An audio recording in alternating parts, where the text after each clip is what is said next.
السلام علیکم ورحمۃ اللہ وبرکاتہ۔ بسم اللہ الرحمن الرحیم۔ الحمد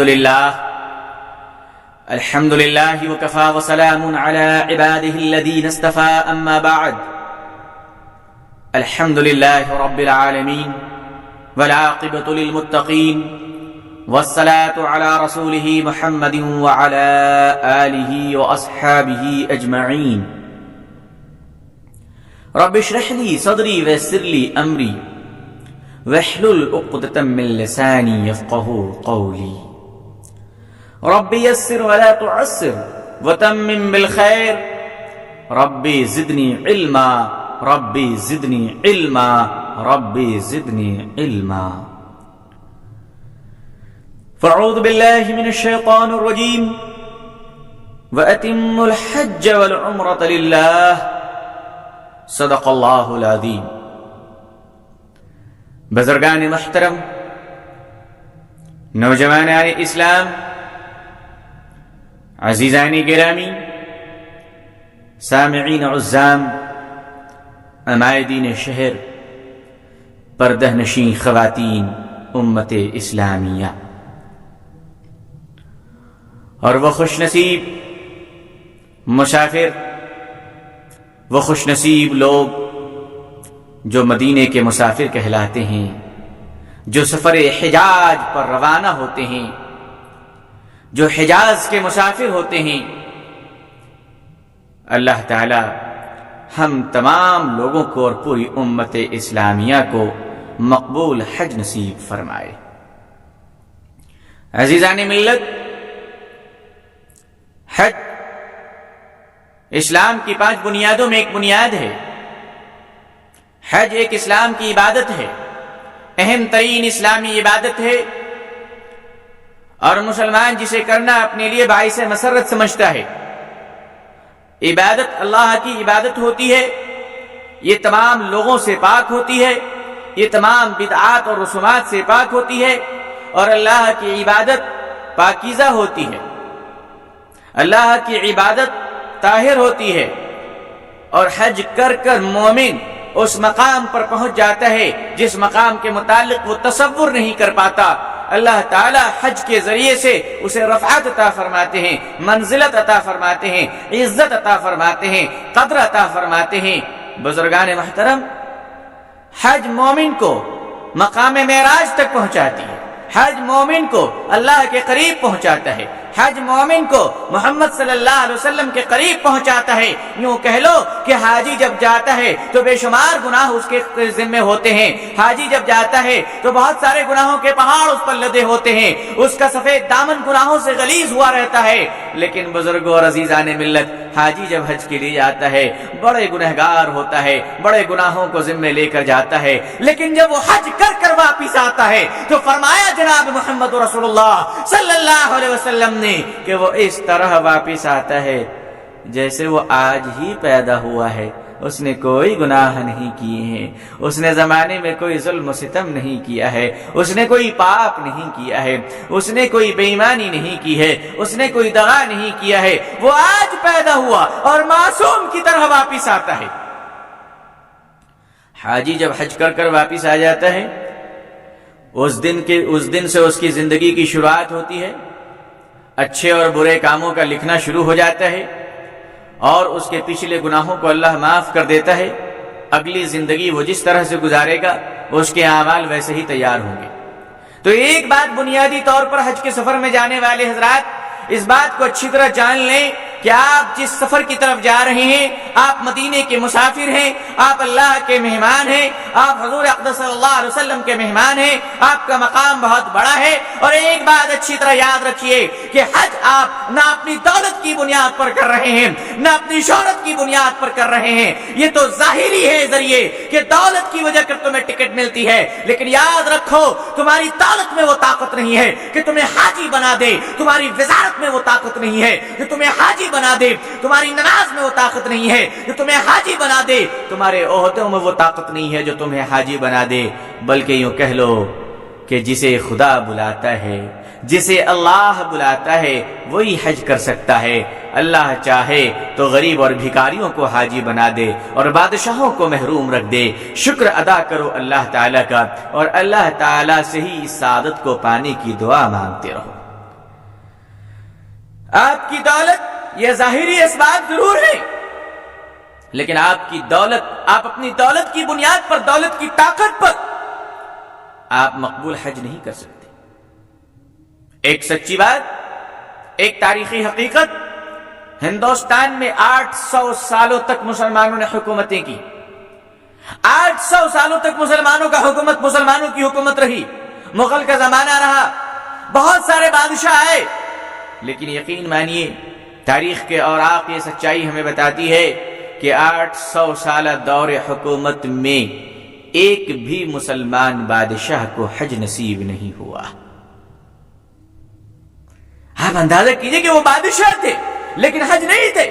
بڑے بڑے بادشاہ، چاہے جتنے بادشاہوں کے نام آپ کو یاد آئیں، ان سب کے متعلق میں عرض کرنا چاہتا ہوں کہ وہ سب کے سب حاجی نہیں تھے، حج ان کو مقدر نہیں ہوا، گرچہ کہ اس میں بڑے بڑے ولی تھے، گرچہ کہ اس میں بڑے بڑے بزرگ تھے، گرچہ کہ اس میں بڑے بڑے دیندار لوگ تھے جنہوں نے قرآن شریف کو لکھا، جنہوں نے ٹوپیاں بیچی، جنہوں نے انگریزوں کے خلاف لڑائیاں لڑی، جنہوں نے جہاد کیا، جنہوں نے اسلامی تخت و نظام قائم کیا۔ بدقسمتی یہ رہی کہ ان کو حج نصیب نہیں ہوا اور وہ حاجی نہیں تھے۔ آج ایک آٹو رکشہ چلانے والا حج کر آتا ہے، یہ اللہ کا کرم نہیں تو اور کیا ہے۔ ایک مسجد میں اذان دینے والا حج کر آتا ہے، یہ اللہ کا کرم نہیں تو اور کیا ہے۔ تو اپنی دولت پر بھروسہ نہیں بلکہ ہاتھ اٹھا کر خدا کے سامنے اس سعادت کو پانے کی بھیک مانگا کرو۔ جنہیں اللہ نے سعادت دے دی اور جن کا جانا طے ہو گیا، یہ تو بڑی خوش قسمتی کی بات ہے۔ جس دن سے آپ کو اطلاع مل جائے کہ آپ حج میں جا رہے ہیں، اس دن سے روزانہ آپ صلاۃ الشکر پڑھیں اور اللہ سے دعا کریں کہ پروردگار تمام تکالیف اور تمام عذر سے ہمیں بچا، تاکہ میدان حجاز میں پہنچ کر، مقام مقدسہ میں پہنچ کر ہم تیری عبادت کر سکیں، ہم تیرا ذکر کر سکیں اور تیری نبی کی سنت کو پورا کر سکیں، ایک ایک سنت پر چل کر اپنے حج کو مکمل کر سکیں۔ تم اسی دن سے دعائیں مانگنی شروع کر دو جس دن سے تمہیں یہ خوشخبری اللہ نے سنا دی کہ تم اب حج میں جانے والے ہو اور حاجی صاحب بننے والے ہو۔ بزرگان محترم، ایک حاجی جاتا ہے، آج سے 4000 سال قبل حضرت ابراہیم علیہ السلام نے جب خانہ کعبہ کی تعمیر کی تو اللہ نے فرمایا، اے میرے ابراہیم خلیل، پکارو میرے بندوں کو میری طرف۔ ابراہیم علیہ السلام نے فرمایا، اللہ میں کس کو پکاروں؟ یہاں تو کوئی نہیں ہے سوائے میرے اور میرے بیٹا اور میری بیوی کے، میں ہوں، میرا بچہ ہے، میری بیوی ہے، آگے پیچھے کوئی نہیں ہے، میں کس کو پکاروں؟ کون میری آواز سنے گا؟ کون میری صدا پر لبیک کہے گا؟ اے اللہ میں کسے پکاروں؟ اللہ نے کہا، ابراہیم پکارنا یہ تمہارا کام ہے، قیامت تک آنے والے مسلمانوں کی کانوں میں اس آواز کو پہنچانا یہ میرا کام ہے۔ ابراہیم تم اپنا کام کرو، میں اپنا کام کرتا ہوں۔ ابراہیم علیہ السلام نے 4000 سال قبل خانہ کعبہ کی دیواروں پہ کھڑے ہو کر پکارا تھا اللہ کے بندوں کو، اللہ اکبر، اللہ اکبر، اللہ سب سے بڑا ہے، اللہ سب سے بڑا ہے، حی علی الفلاح، اے سننے والو آؤ کامیابی کی طرف، آؤ کامیابی کی طرف۔ 4000 سال ہو گئے، اس کے بعد حاجی حج پر جاتے ہیں، کیا کہتے ہوئے جاتے ہیں؟ لبیک اللہم لبیک، اے اللہ میں حاضر ہوں، اے اللہ میں حاضر ہوں۔ بھائی آپ کو پکارا کس نے تھا کہ آپ حاضر ہو گئے؟ آپ کو کس نے بلایا تھا کہ آپ چلے آئے؟ حاجی کہتا ہے، لبیک اللہم لبیک، اے اللہ میں حاضر ہوں، اے اللہ میں حاضر ہوں، اے اللہ 4000 سال قبل تیرے ابراہیم خلیل اللہ نے ہمیں پکارا تھا، تیرے نبی تیرے محبوب نے ہمیں پکارا تھا، ہم آج پیدا ہوئے، ہم آج بڑے ہوئے، ہم آج جوان ہوئے، تیرا فیصلہ آج ہوا ہے۔ اے اللہ 4000 سال پہلے پکارا گیا تھا، آج بھی ہم حاضری دے رہے ہیں۔ پکارا تھا ابراہیم علیہ السلام نے، آؤ اللہ کی طرف۔ حاجی آج جا کر کہتا ہے، لبیک اللہم لبیک، اے اللہ حاضر ہوں، اے اللہ حاضر ہوں، اے اللہ حاضر ہوں۔ اللہ فرماتے ہیں، ہاں تو حاضر ہوا، میرے خلیل نے پکارا تھا، اس پکار پر تم آ گئے۔ یہ ایک فلسفہ ہے، یہ ایک حقیقت ہے۔ حج خالصتاً اللہ کی عبادت ہے۔ بزرگان محترم، حج میں جانے کی تیاری کیسی ہونی چاہیے؟ اور حج کن لوگوں کو کرنا چاہیے؟ حج کی حقیقت کیا ہے؟ حج کی اسپرٹ کیا ہے؟ ہمیں اللہ معاف کرے، مجھے کہہ لینے دیجئے، آج کل تو ایسے ایسے لوگ حج کر رہے ہیں کہ ڈر لگتا ہے کہ کہیں اللہ کا عذاب نہ آ جائے۔ حج کے سفر میں جا رہے ہیں لیکن اللہ کی لعنت کے مستحق بن کر جا رہے ہیں۔ حج کے سفر میں جا رہے ہیں، خدا کے عذاب کے مستحق بن کر جا رہے ہیں۔ حج کے سفر میں جا رہے ہیں، اللہ کے نبی کے سنت کا جنازہ نکال کر جا رہے ہیں۔ آج کے حاجی لوگ جس طرح سے وہ حج کر رہے ہیں اور جس طرح سے وہ سفر حج میں جا رہے ہیں، یقین مانیے ان حاجیوں کو دیکھ کر شرم آ رہی ہے، جی چاہتا ہے کہ بس خاموشی سے بیٹھ جائیں اور ان حاجی کی شکل کو نہ دیکھیں۔ ایک زمانہ تھا کہ جب حاجیوں کی شکل کو دیکھ کر خدا یاد آتا تھا، آج حاجیوں کی شکل کو دیکھ کر بے ایمانی یاد آتی ہے۔ آج کے حاجیوں کی شکل کو دیکھ کر جھوٹ اور فریب یاد آتا ہے۔ نام میں حاجی لگوا لیا ہے، یجمان ہمارے حاجی صاحب بن گئے ہیں، مالک ہمارے حاجی صاحب بن گئے ہیں۔ نام تو حاجی صاحب ہے، کردار پاجی صاحب سے بھی زیادہ گیا گزرا ہے۔ آج کے حاجی تو ایسے ماڈل کے حاجی ہیں، شیطان بھی دیکھ کر ان کو شرماتا ہے کہ پروردگار یہی آئٹم تجھے ملا ہے حج کرانے کے لیے؟ یہی لوگ مدینے جا کر آئے، یہی لوگ مکے جا کر آئے، یہی لوگ خانہ کعبہ کی دیواروں کو چوم کر آئے، انہی لوگوں نے خلاف کعبہ کو چوما تھا، انہی لوگوں نے حضرت اسود کو بوسہ دیا تھا۔ ارے حضرت اسود کو تم نے چوم لیا، حضرت اسود بھی شرماتا ہوگا کہ اے اللہ یہ کون سے مسلمان آ گئے ہیں، نہ دل میں ایمان ہے، نہ مال پاک ہے، نہ نگاہیں صحیح ہے، آ گئے حج کرنے کے لیے۔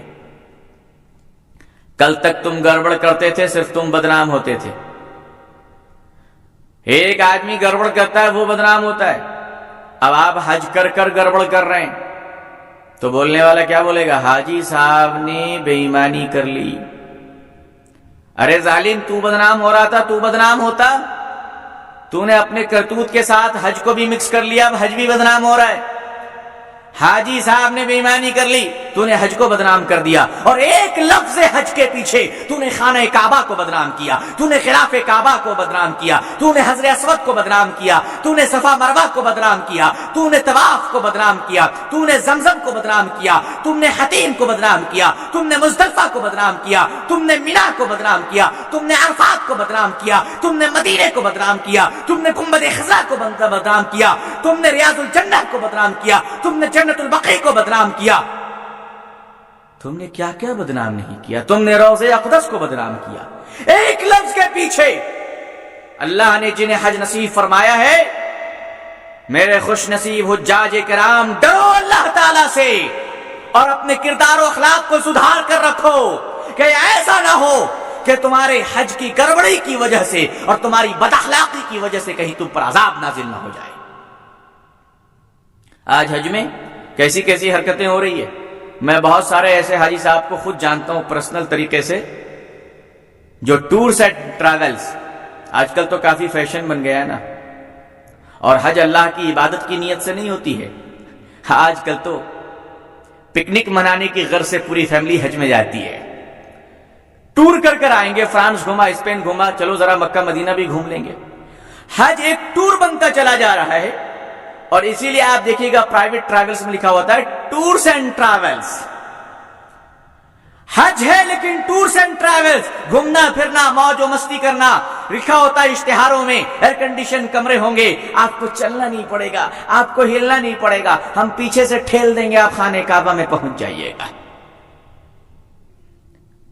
ایسے ہینڈی کرافٹ لوگ جو سائیکالوجیکل ہینڈی کرافٹ ہوں، ایسے عیش پسند لوگ، ہم نے سنا تھا نواب واجد علی شاہ بھاگے کیوں نہیں؟ انگریزوں نے پوچھا آپ کیوں نہیں بھاگے؟ کہا میرا نوکر نہیں تھا جو موزہ پہنا دیتا۔ یہ نواب واجد علی شاہ کی آخری اولاد ہے، رسیاں جل گئی ہیں مگر ایٹھن نہیں گئی ہے۔ کہا جناب ایئر کنڈیشن کمرے میں رکھیں گے، آپ کو چلنا نہیں پڑے گا، آپ کو ہلنا نہیں پڑے گا، آپ کو ڈولنا نہیں پڑے گا، پکوان نئے نئے طریقے سے، کیا چاہیے آپ کو؟ مغلیہ ڈش، یاسمین کا دسترخوان، ہٹ کا گولا، آپ کو کیا چاہیے؟ حیدرآباد کی دم بریانی، کرناٹک کی ٹماٹر بریانی، تمل ناڈو کا چاپ۔ آپ حج میں جا رہے ہو یا مغلیہ خاندان کی ڈش کی ٹرائی کے لیے جا رہے ہو؟ آپ خانہ کعبہ کا غلاف چومنے جا رہے ہو یا دسترخوان پہ اٹھا بیٹھی کرنے جا رہے ہو؟ ارے مسلمانوں ذرا سوچو تو کہ اگر حج میں تجھے تھوڑی سی تکلیف نہ ہو تو کس کو ہوگی؟ میرے آقا نے جب گرمی کو برداشت کیا تھا تو کیوں نہیں برداشت کر سکے گا؟ تو ایئر کنڈیشن کے پیچھے مرتا ہے۔ میرے رسول صلی اللہ علیہ وسلم کی عظمت سے بڑھ کر کیا تیرے باپ کی عظمت ہو سکتی ہے؟ کیا میرے باپ کی عظمت ہو سکتی ہے؟ ٹورز اینڈ ٹریولز 10 آدمی کو بک کروائیے، آپ کو پھکٹ میں لے جائیں گے، آپ کو مفت میں لے جائیں گے، یہاں بھی کمیشن کھاؤ گے۔ زمین بیچ کر کمیشن کھائے صبر نہیں ملا، جانور بیچ کر کمیشن کھائے صبر نہیں ملا، گاڑی بیچ کر کمیشن کھائے صبر نہیں ملا، اب کیا مکہ مدینہ بیچ کر کمیشن کھاؤ گے؟ اب کیا یہی دھندا ہے؟ ارے خالصتاً عبادت کی نیت سے کرو، خالصتاً عبادت کی نیت سے۔ آج شعبہ بازی ہو رہی ہے، آج کمپٹیشن ہو رہا ہے، نئے نئے انداز سے میجک دکھائی جا رہی ہے۔ مجھے تو لگتا ہے کہ اب وہ وقت دور نہیں۔ یہ کیا ہے؟ بنیا مارواڑی سندھی لوگ بزنس کرتے ہیں، 2 شرٹ لیجئے 1 شرٹ فری مل جائے گی، 2 شرٹ لیجئے 1 شرٹ فری مل جائے گی۔ دیوالی کا بمپر مزہ کھلے گا، شاپنگ کیجئے، کار نکل جائے گا۔ اب تھوڑے دنوں کے بعد امریکہ والے بیچیں گے، 2 بڑوں کا کفن لیجئے، بچوں کا کفن مفت مل جائے گا۔ اب حاجی ٹورز اینڈ ٹریولز والوں نے بھی شروع کر دیا ہے، 10 آدمی کو ہمارے پاس جھونک دو، ان کو فل شیونگ کر دیں گے، ان کا جیب ہم کاٹ لیں گے، ان کی گردن اتار لیں گے، آپ کو مفت میں حج کروا دیں گے۔ ارے بھائی، یہ اللہ میاں کی عبادت ہے یا کرکٹ کا ون ڈے میچ ہے؟ یہ حج ہے، اللہ تعالی کی عبادت ہے۔ اپنی محنت سے جاؤ، محنت کرو، مشقت کرو، ٹورز اور ٹریول کی نیت نہیں، گھومنے پھرنے کی نیت نہیں، جاؤ، تمہیں ٹھوکر بھی لگے تو آہ مت کرو۔ میرے رسول کے شہر میں یہ ٹھوکر بھی ہمیں ہیروں سے بہتر ہے۔ تمہیں وہ پتھر نظر آتا ہوگا، ہمیں تو گوہر اور موتی نظر آتا ہے۔ میرے رسول کے شہر کا دھول تمہیں تو دھول نظر آتا ہے، ہمیں تو صندل و ریحان کا گرد و غبار نظر آتا ہے۔ تو نگاہوں کی بات ہے، محبوب کی بات ہے، کون کس سے کتنی محبت کرتا ہے۔ عورتیں کیسی گندی ہو بڑی اچھی نظر آتی ہیں، لیکن تمہیں سفر حجاز اللہ کے نبی صلی اللہ علیہ وسلم کا شہر کیسا نظر آتا؟ تو حجاج کرام اپنے پاک مال کو لے کر جائیے۔ اگر آپ کے مال پاک نہیں، آپ کی کمائی ٹھیک نہیں ہے تو حج میں مت جاؤ، ورنہ خدا کی لعنت آ جائے گی تم پر، تمہارے بال بچوں پر خدا کا عذاب آ جائے گا۔ یہ ڈھکوسلا، یہ بکواس، یہ بدتمیزی، یہ نالائقی، یہ سب بند کیجئے۔ میں ایسے حاجیوں کو جانتا ہوں جن کو ٹورس والوں نے کہا کہ آپ کو پیسہ نہیں ہے، آپ آئیے حج کر جائیے، آنے کے بعد دے دیجئے گا۔ آپ حج کر لیجئے، آنے کے بعد پروفٹ میں دے دیجئے گا۔ قرض لے کر حج جانا جائز ہے؟ مفتیان کرام سے ذرا مشورہ کر لیجئے گا۔ ہمارے شہر میں جو علماء کرام رہتے ہیں ذرا ان سے مشورہ کر لیجئے کہ قرض لے کر حج میں جانا جائز ہے؟ زیوروں کو مارواڑیوں کیا سود میں رکھا اور اس پیسے سے حج میں جا رہے ہیں، اور بہت سارے ٹریولز والے بھی اپنے زیوروں کو جو ہے سود میں رکھ کر جا رہے ہیں۔ بہت سارے لوگ ایسے جو حج کر کر آ گئے، ابھی تک انہوں نے پیسہ پیمنٹ نہیں کیا ٹورس والوں کو، ابھی تک نہیں دیا۔ 2 سال ہو گئے، 3 سال ہو گئے، دوڑا رہے ہیں کہ آج نہیں کل، کل نہیں پرسوں، وہ تو حج کر کے آگے۔ حج اللہ کی عبادت ہے، اللہ قبول کرے تو تمہاری خوش قسمتی ہے، ٹھکرا دے تو تم کچھ نہیں بگاڑ پاؤ گے۔ یہ تو ایک طریقہ ہوا کہ حلال مال لے کر جاؤ۔ آج دوسرے لوگ ہمارے پاس امانت رکھتے ہیں، دوسرے لوگوں کا مال قرض رہتا ہے، وہ مانگنے آتے ہیں، یجمان ہمارا پیسہ دے دیجئے، مالک ہماری رقم دے دیجئے، تو کیا کہتے ہیں معلوم؟ چل میں حج میں جا رہا ہوں، آنے کے بعد دوں گا۔ غریب کا مال لے کر حج میں جا رہا ہے، یتیم کا مال لے کر حج میں جا رہا ہے، دوسروں کی زمین دبا کر حج میں جا رہا ہے، 30-40 کا سائیڈ، ایک سائیڈ کو 25 آدمی کے ہاتھوں بیچ کر حج میں جا رہا ہے۔ کیسا ماڈل کا حاجی ہے؟ فرشتے بھی دیکھ کے کہتے ہوں گے اللہ میاں ہم نے بڑے بڑے گدھے گھوڑے کو دیکھا، ماڈل کو دیکھا، مگر یہ تمہیں کیا ماڈل بنایا اللہ میاں کہ پوری دنیا کو لوٹ کر تیرے دربار میں آیا ہوا ہے، پوری دنیا کو برباد کر کر تیرے دربار میں آیا ہوا ہے۔ ایسے حاجیوں کو دیکھ کر تو ایسا لگتا ہے جاپان نے زندگی میں سب کچھ بنا لیا مگر ایسا ایک ماڈل نہیں بنا سکا، اور کبھی بنا بھی نہیں پائے گا، کیونکہ وہاں جو بھی بنتی ہے ایمانداری سے بنتی ہے۔ زمینیں دبا کر حج میں جا رہے، حج میں جانے سے پہلے چیٹیوں کا کاروبار، سود کا کاروبار، بے ایمانی کا کاروبار، آنے کے بعد وہ کاروبار اور بڑھ گیا کیونکہ نیت صاف نہیں تھی، جانے سے پہلے نیت صاف نہیں تھی۔ جانے سے پہلے بہت سارے کمٹمنٹ رکھے گئے, پورے الٹے سیدھے کام, چہرے پہ داڑھی نہیں, بس حاجی صاحب کا نام آ گیا ہے. کیوں؟ اب مسجد کا صدر حاجی صاحب بننا چاہیے. کام کیا کرتے ہیں؟ تو بھٹی چلاتے ہیں. مسجد کا صدر حاجی صاحب کو بنا دو. کام کیا کرتے ہیں؟ تو چیٹی کا کاروبار ہے پورے شہر میں. چیٹی کیا ہے؟ یہ سود ہے. اور سود خور, سود خوری کرنا, سور کا گوشت کھانا دونوں برابر ہے. کیا سور کا گوشت کھانے والوں کو تم مسجد کا صدر بناؤ گے؟ شرم نہیں آتی مسلمانوں؟ یہ قیامت کی علامت نہیں تو اور کیا ہے؟ کیسے کیسے لوگ آ جا گئے ہمارے ماحول میں. حج میں جانے سے پہلے شہرت ہوتی ہے, اخباروں میں اشتہار ہوتا ہے, حاجی صاحب حج میں جا رہے ہیں. بھائی اس سے بہتر ہوتا ہے قبرستان چلے جاتے, کم سے کم حج کو ناپاک تو نہیں کرتے. اشتہار آ رہا ہے, اتنی شہرت ہو رہی ہے, اتنی شہرت ہو رہی ہے, ایک ایک آدمی کو چھوڑنے کے لیے 50-50 گاڑیاں آ رہی ہے. پھول کے ہار ایسے پہنائے جا رہے ہیں جیسے اللہ کی عبادت میں نہیں جا رہے ہیں, الیکشن میں ووٹوں کی ریگنگ کرنے جا رہے ہیں. ایسا لگ رہا ہے جیسے خانہ کعبہ کو چومنے نہیں جا رہے ہیں, بیلٹ باکس اٹھا کے بھاگنے جا رہے ہیں. یہ کیا مصیبت ہے؟ شہرت کا یہ عالم ہے, اخباروں میں لمبی لمبی تصویریں آ رہی ہے, حج میں جا رہے ہیں. اب وہ وقت آئے گا جب حج میں جانے والوں کی لسٹ لگی کارپوریشن والے, ایڈورٹائزمنٹ کمپنی والے, اور وہ فون کریں گے حاجی صاحب آپ حج میں جا رہے ہیں؟ کہاں جی اللہ کی مرضی حج میں جا رہا ہوں. کہا ٹھیک ہے, آپ کے جا کر پہنچ کر حج ہونے تک پھر واپس آنے تک کا ایڈورٹائزمنٹ ہمارے ذمہ کر دیجئے, 50,000 روپے. کہا کیسے ایڈورٹائزمنٹ کرو گے؟ کہا سٹی کے بڑے بڑے بورڈ میں آپ کی تصویر اور نیچے لکھ دوں گا اہلا وسہلا مرحبا لبیک اللہم لبیک, حاجی صاحب جا رہے ہیں, خدا واپس لائے تو خدا کی مرضی, نہ آئے تو گھر والوں کی قسمت.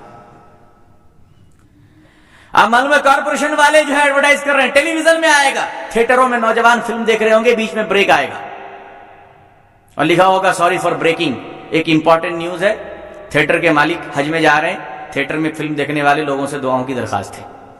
اب کیا دعا کرو گے آپ وہاں بیٹھ کر؟ کس کے صدقے میں بھائی؟ امیتابھ بچن کے صدقے میں.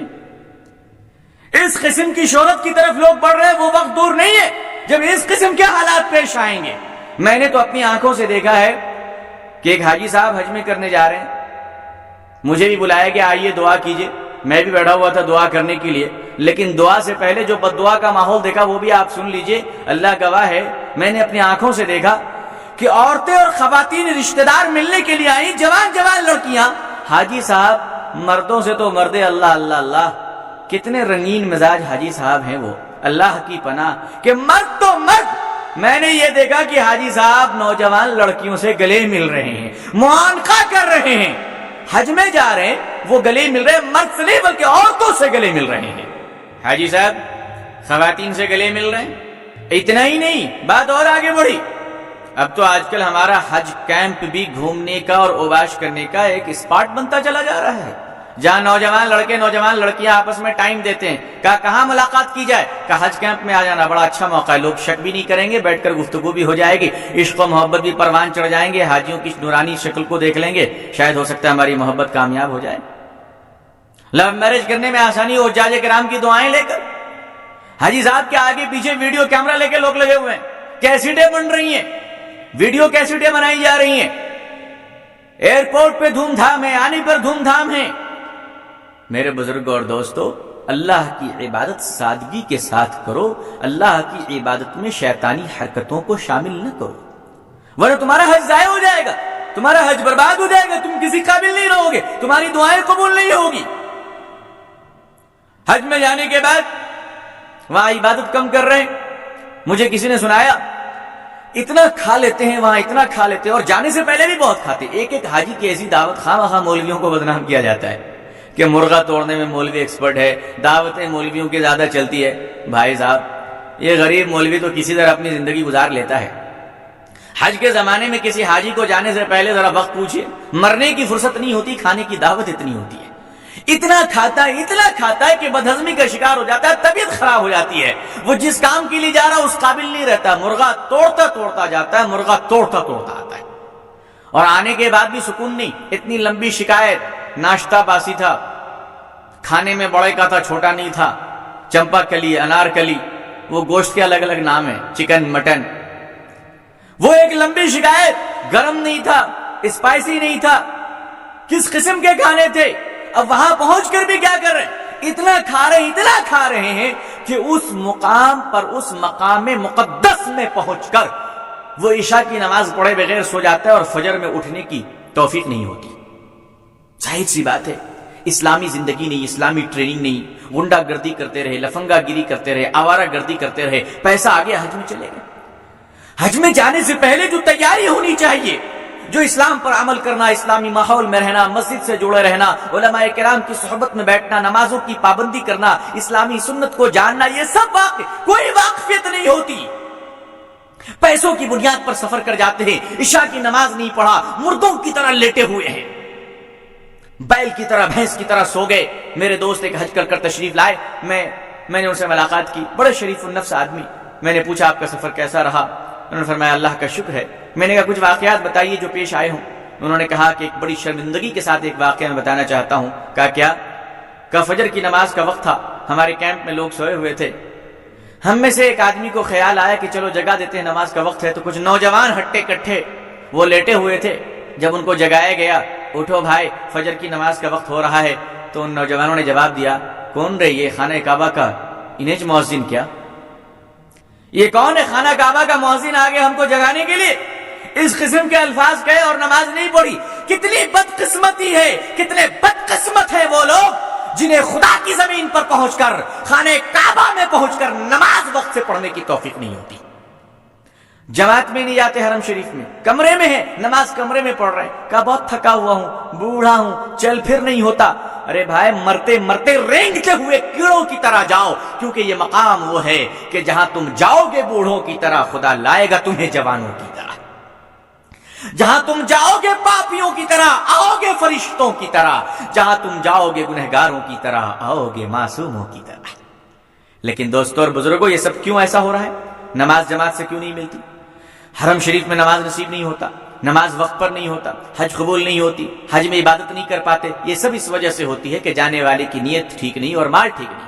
حالانکہ وہاں پر پہنچ کر تو کمرے کا دھیان نہیں آنا چاہیے، گھر کا دھیان نہیں آنا چاہیے، آرام کا دھیان نہیں آنا چاہیے۔ تمام عمر تم آرام کرتے رہو، جب یہاں پہنچے ہو تو خدا کو یاد کرتے رہو۔ اتنا پکارو اللہ کو، اتنا پکارو اللہ کو کہ اللہ کو تم پر ترس آ جائے، رحم آ جائے۔ دعا کرو مینا میں، جمرات میں، عرفات میں، مزدلفہ میں، صفا مروہ میں، طواف میں، حجر اسود میں، حرم شریف کی عبادت میں اتنی دعائیں مانگو کہ اللہ تمہیں معاف کر دے۔ اپنے لیے دعائیں مانگو، اپنے بال بچوں کے لیے مانگو، اپنے رشتہ داروں کے لیے مانگو، اپنے ملک وطن ہندوستان کے لیے دعائیں مانگو۔ اسے بریانی کھانے سے فرصت کہاں، وہ اللہ کی دعائیں کیا مانگے گا اللہ سے؟ اتنا ہی شوق تھا بریانی کھانے کا تو ہندوستان بہت ہی کھا لیتے، اتنا پیسہ کیوں برباد کر رہا؟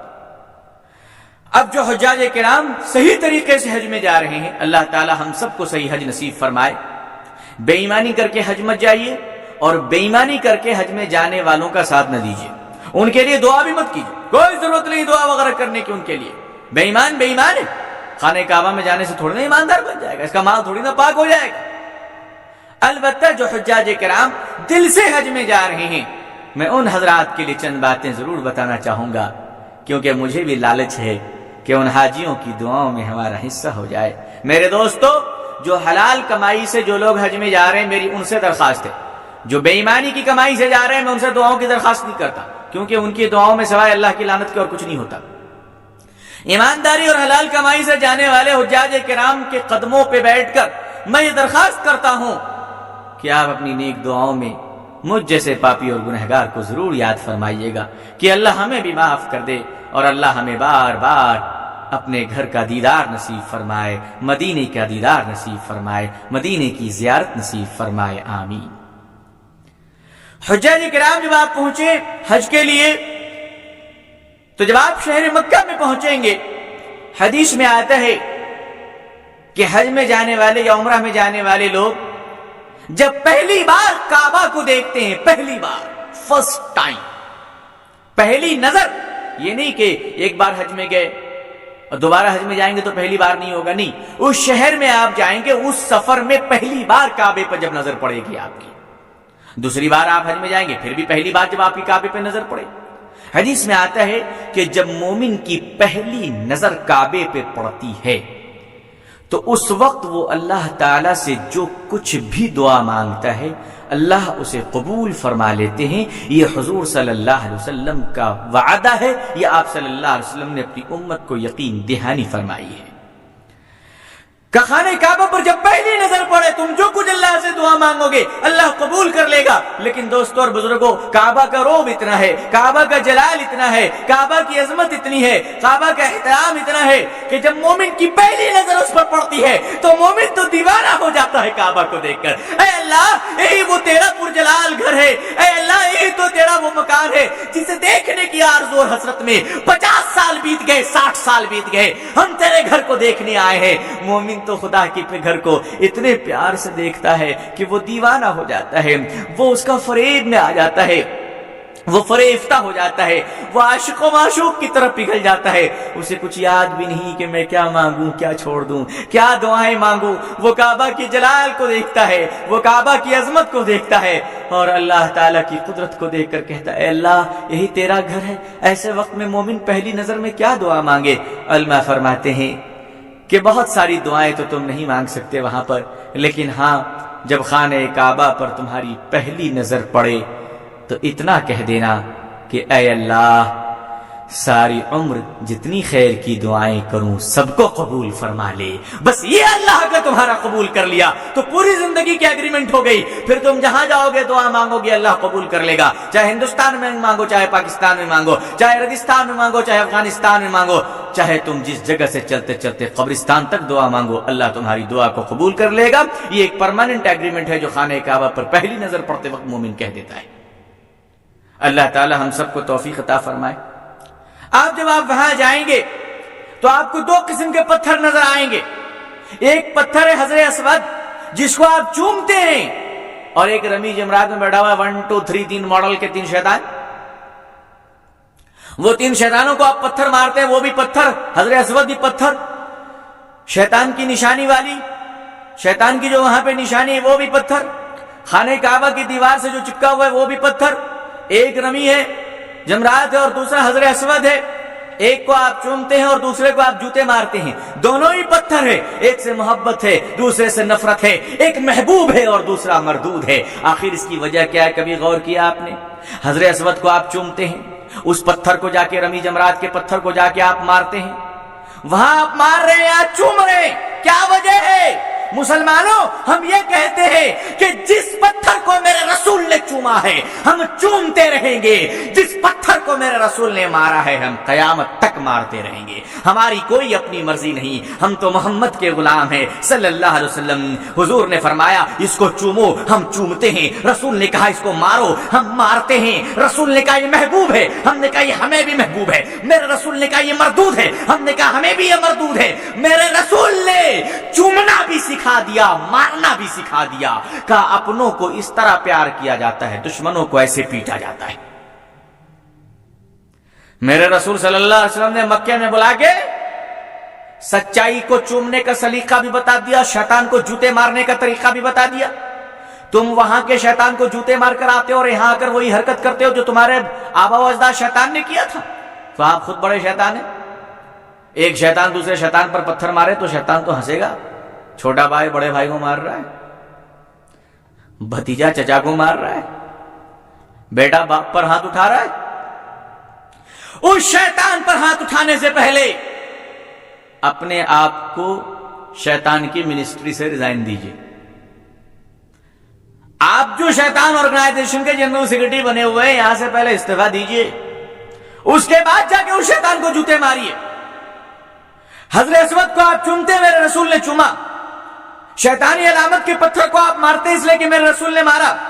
تو گویا کہ آپ مکے میں مسلمان ایک ایگریمنٹ کر کر آتا ہے کہ یا رسول اللہ صلی اللہ علیہ وسلم جسے آپ نے پسند کیا اسے ہم پسند کریں گے، جسے آپ نے نفرت کی اسے ہم نفرت کریں گے. یہ ایگریمنٹ کر کر حاجی آتا ہے اور کہتا ہے کہ اب ساری زندگی میرے رسول نے جو کچھ چاہا ہے وہ میں چاہتا رہوں گا. میرے رسول نے جس سے نفرت کی ہے میں اس سے نفرت کروں گا. میرے رسول سچ کو پسند کرتے تھے، حاجی تم سچ بولنا شروع کر دو. میرے رسول جھوٹ سے نفرت کرتے تھے، حاجی تم جھوٹ بولنا بند کر دو. میرے رسول ایمانداری کو پسند کرتے تھے، بے ایمانی سے نفرت کرتے تھے. حاجیوں کا فرض بنتا ہے کہ ایمانداری کی غلامی کو اپنا لے اور بے ایمانی سے نفرت شروع کر دے. میرے رسول زمزم پیتے تھے، شراب کو حرام قرار دیا گیا.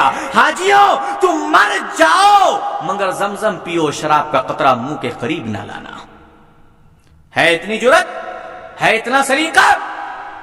آج تو وہ لوگ جو حج کر کر آئے، مسجد کے صدر ہے مسجد کے صدر کو مسجد کے کمرے میں بیٹھ کر شراب پیتے ہوئے لوگوں نے دیکھا اور ہم نے سنا.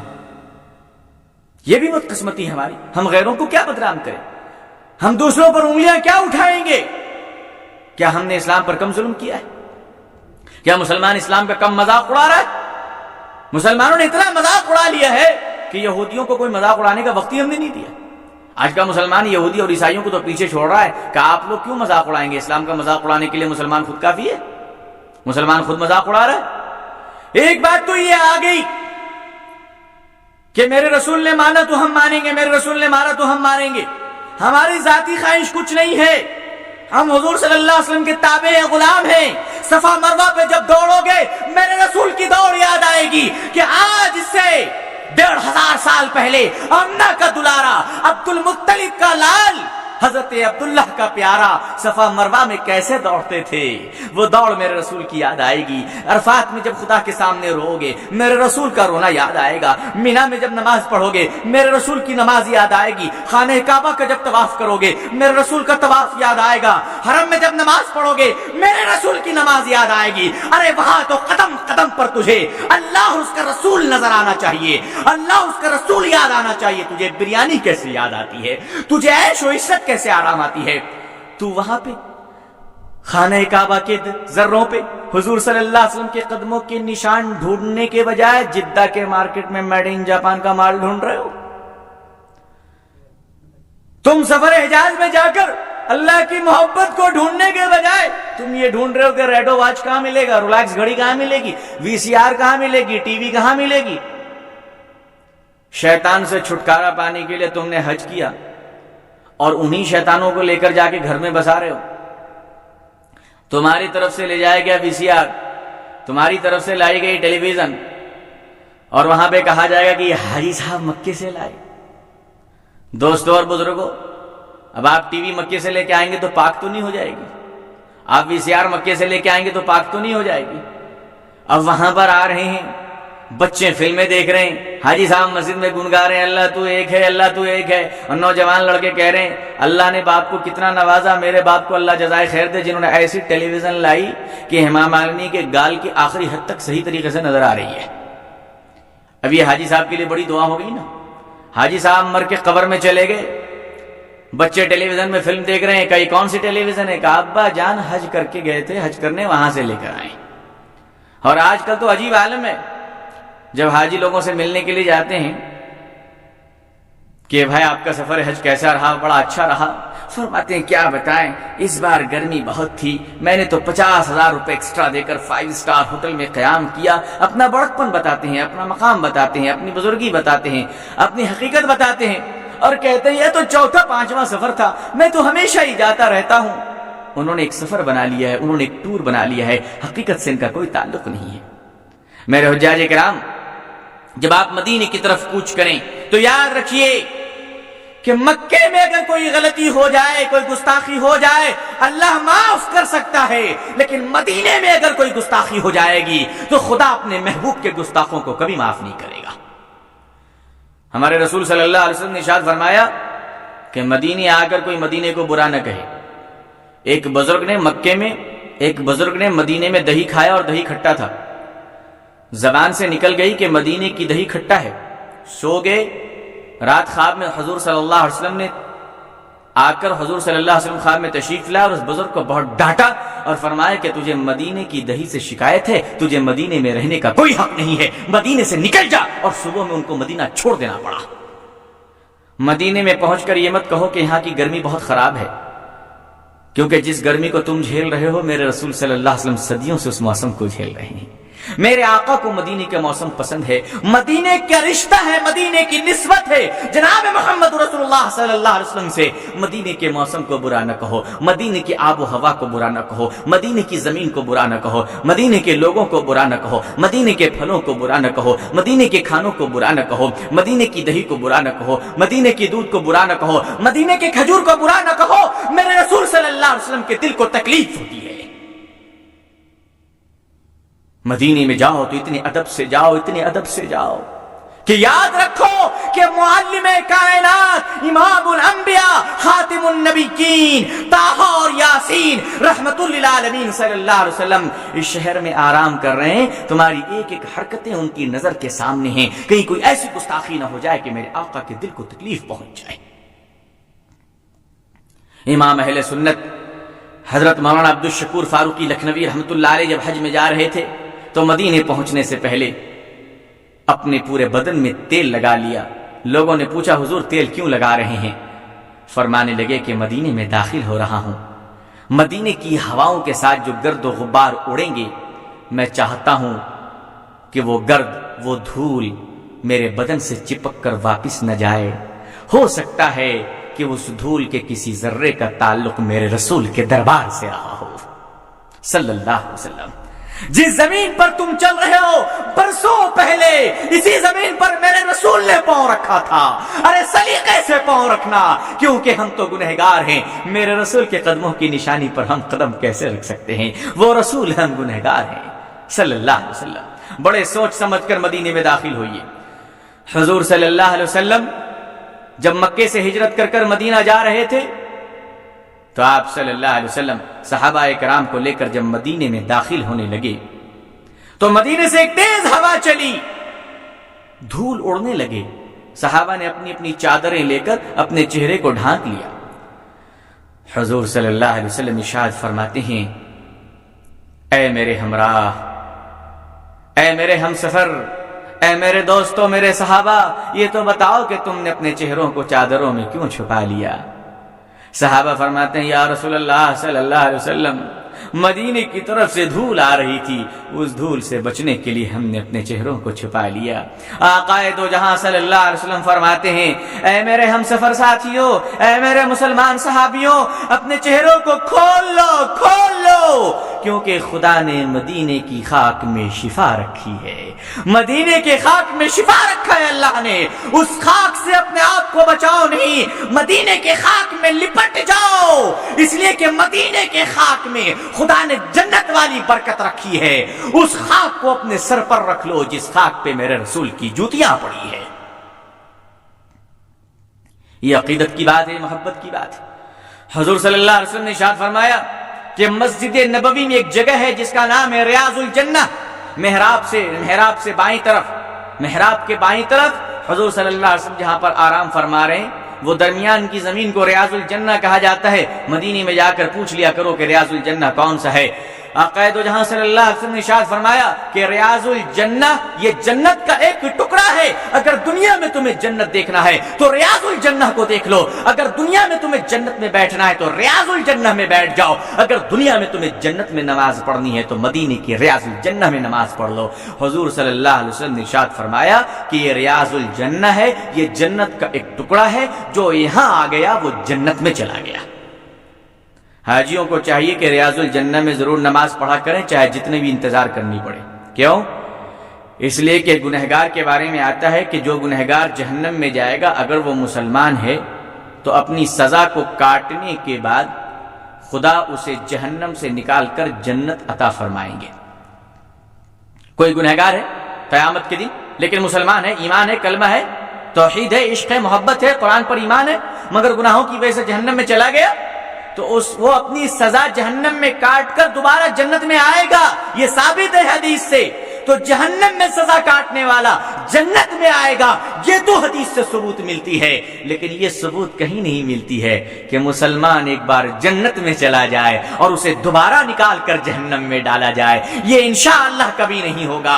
اللہ کا فیصلہ جنت میں پہنچ جانے کے بعد نکالنے کا کبھی نہیں ہوتا ہے۔ میرے دوستوں حاجیوں، یہ جو جنت کا ایک ٹکڑا ہے ریاض الجنہ، ایک بار تم ریاض الجنہ میں نماز پڑھ لو تو تم جنت میں چلے گئے، انشاءاللہ کبھی پھر جہنم میں نہیں جاؤ گے، یہ خدا کا فیصلہ ہو جائے گا۔ اس مبارک وقت کو، اس مبارک سعادت کو، اس گھڑی کو کبھی ضائع نہ کیا کیجیے۔ حضور صلی اللہ علیہ وسلم کے روضے میں پہنچ کر بار بار سلام کیجیے، بار بار درود پڑھیے۔ حضور صلی اللہ علیہ وسلم آنے والوں کو بڑی محبت کی نظر سے دیکھتے ہیں۔ حضور صلی اللہ علیہ وسلم سے دعاؤں کی درخواست کیجیے، اللہ آپ کے حج کو قبول فرما لے، اللہ آپ کے مقام کو رفعت عطا فرمائے، اللہ آپ کو عروج عطا فرمائے، ہر جانے والے حاجیوں کے حج کو اللہ قبول فرمائے، اللہ پوری امت اسلامیہ کو مقبول حج نصیب فرمائے، مقبول عمرہ نصیب فرمائے، اللہ ہم سب کو اور ہمارے گھر والوں کو مقبول حج نصیب فرمائے۔ اللہ سے دعا ہے کہ اللہ پوری دنیا کے مسلمانوں کو اور مسلمانوں کی اولادوں کو نماز قائم کرنے کی توفیق عطا فرمائے۔ اپنے ہر حج میں پوری امت کے لیے دعا کیجیے اور اپنے وطن ہندوستان کی امن و سلامتی کے لیے بھی اللہ سے دعا فرمائیے۔ آخر دعوان